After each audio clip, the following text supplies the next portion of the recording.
યુવા સ્વાવલંબન યોજના. આ વિડીયોમાં આપણે મુખ્યમંત્રી યુવા સ્વાવલંબન યોજના શું છે તેના વિશે માહિતી મેળવીશું.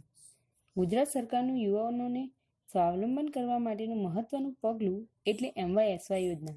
આ યોજના માનનીય પૂર્વ મુખ્યમંત્રી આનંદીબેન પટેલના હસ્તે શરૂ કરવામાં આવી. કોઈપણ જ્ઞાતિના તેજસ્વી વિદ્યાર્થીઓને અભ્યાસ માટે પ્રોત્સાહન તથા કારકિર્દી ઘડતરની સમાન તક માટે જનકલ્યાણકારી યોજના એટલે MYSY યોજના.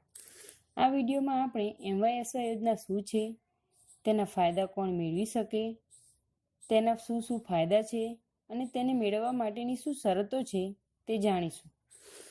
આ યોજનામાં પ્રાથમિક, માધ્યમિક અને ઉચ્ચ શિક્ષણનો સમાવેશ થાય છે. શરૂઆતમાં આપણે પ્રાથમિક શિક્ષણ વિશે વાત કરીએ તો સરકારી પ્રાથમિક શાળાઓમાં અભ્યાસ કરતા તમામ વિદ્યાર્થીઓને મફત ગણવેશ, પાઠ્યપુસ્તક વાલીની આવકને ધ્યાનમાં લીધા સિવાય આપવામાં આવે છે.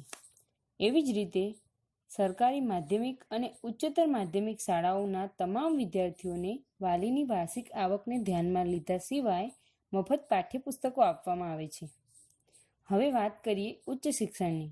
ઉચ્ચ શિક્ષણ એટલે હાયર એજ્યુકેશન, જેમાં medical, paramedical, engineering, pharmacy, diploma, BA, BCom, BBA જેવા અભ્યાસક્રમોનો સમાવેશ થાય છે. સહાય માટે મુખ્ય 2 ક્રાઇટેરિયા ધ્યાનમાં લેવામાં આવે છે, એક એજ્યુકેશન અને બીજું ઇન્કમ. પ્રથમ મુદ્દા પ્રમાણે ધોરણ 10 અને 12 વિજ્ઞાન પ્રવાહ કે સામાન્ય પ્રવાહની પરીક્ષામાં 80% કે તેથી વધુ પર્સન્ટાઇલ મેળવેલ હોવા જોઈએ. ડિપ્લોમા અથવા સ્નાતક અભ્યાસક્રમમાં પ્રવેશ મેળવનાર વિદ્યાર્થીઓ આ યોજનામાં લાભ મેળવી શકે છે. ડિપ્લોમાથી ડિગ્રી અભ્યાસક્રમમાં પ્રવેશ લીધેલ વિદ્યાર્થીને ડિપ્લોમામાં 65 કે તેથી વધુ ગુણ મેળવેલ હોવા જોઈએ. હવે બીજો મુદ્દો ઇન્કમની વાત કરીએ તો વિદ્યાર્થીની કૌટુંબિક વાર્ષિક આવક 6 લાખ કે તેથી ઓછી હોવી જોઈએ. ઉચ્ચ શિક્ષણ માટે મળવાપાત્ર સહાય. એમાં 3 મુખ્ય મુદ્દા છે. પ્રથમ મુદ્દો સેલ્ફ ફાઇનાન્સ અભ્યાસક્રમો માટે ટ્યુશન ફી સહાય. બીજો મુદ્દો હોસ્ટેલમાં રહેવા જમવાની સહાય અને ત્રીજું સાધન પુસ્તક સહાય. એમાં આપણે પ્રથમ મુદ્દો ટ્યુશન ફીની વાત કરીએ તો મેડિકલ કે ડેન્ટલ જેવા સ્નાતક કક્ષાના સેલ્ફ ફાઇનાન્સ અભ્યાસક્રમો માટે ટ્યુશન ફીની 50% રકમ અથવા 2 લાખ બંનેમાંથી જે ઓછી હોય તે રકમ મળવાપાત્ર રહેશે. ઇજનેરી, pharmacy, Ayurveda, homeopathy, nursing, physiotherapy જેવા સ્નાતક કક્ષાના સેલ્ફ ફાઇનાન્સ અભ્યાસક્રમો માટે ટ્યુશન ફીની 50% અથવા 50,000 બંનેમાંથી જે ઓછી હોય તે રકમ મળવાપાત્ર રહેશે.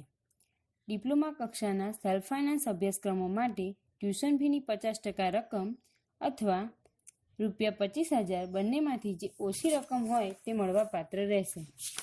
BA, BCom, BCA, BBA, BCA જેવા નોન પ્રોફેશનલ સ્નાતક કક્ષાના સેલ્ફ ફાઇનાન્સ અભ્યાસક્રમો માટે ટ્યુશન ફીની 50% રકમ અથવા ₹10,000 બંનેમાંથી જે ઓછું હોય તે મળવાપાત્ર રહેશે. D2D એટલે કે diploma two degree self finance અભ્યાસક્રમો માટે ટ્યુશન ફીની 50% રકમ અથવા ₹50,000 બંનેમાંથી જે ઓછી રકમ હોય તે મળવાપાત્ર રહેશે. હવે બીજો મુદ્દો જોઈએ, રહેવા જમવાની સહાય. પાત્રતા ધરાવતા વિદ્યાર્થીઓ જો પોતાની પ્રવર્તમાન તાલુકાની બહાર અભ્યાસ કરતા હશે અને સરકારી કે ગ્રાન્ટીનેટ છાત્રાલયમાં પ્રવેશ નહીં મળ્યો હોય તેવા વિદ્યાર્થીઓને વર્ષના 10 મહિના માટે દર મહિને 1,200 રહેવા જમવાની સહાય પેટે મળવાપાત્ર રહેશે. સાધન પુસ્તક સહાય. મેડિકલ, એન્જિનિયરિંગ અને ડિપ્લોમાના વિદ્યાર્થીઓને અનુક્રમે ₹10,000, ₹5,000 અને ₹3,000 જેટલી રકમ વન ટાઈમ સાધન પુસ્તક સહાય તરીકે મળવાપાત્ર રહેશે. હવે શરતો જોઈએ. વિદ્યાર્થીએ NRI બેઠક પર પ્રવેશ ન મેળવેલ હોવો જોઈએ.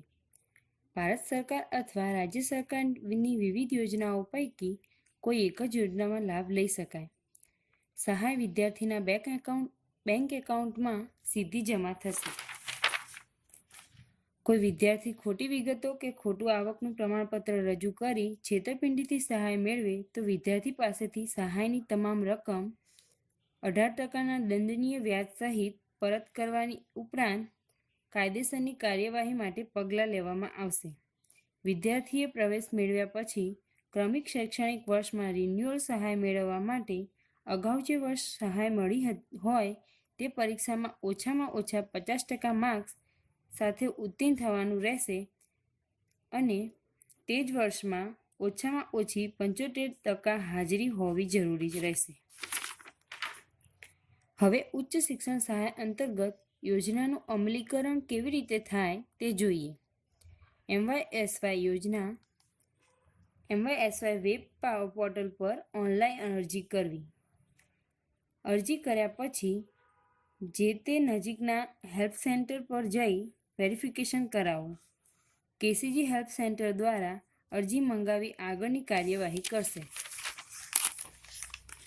મળેલ અરજીઓને KCG દ્વારા સંબંધિત કમિશનરશ્રી અથવા નિયામકશ્રીની કચેરીને મોકલી અરજીઓની ચકાસણી કરવાની કાર્યવાહી કરશે.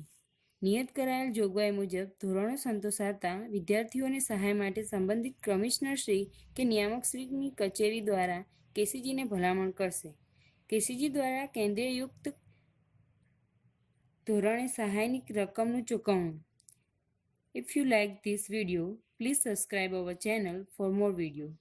Click on below red subscribe button. Thank you.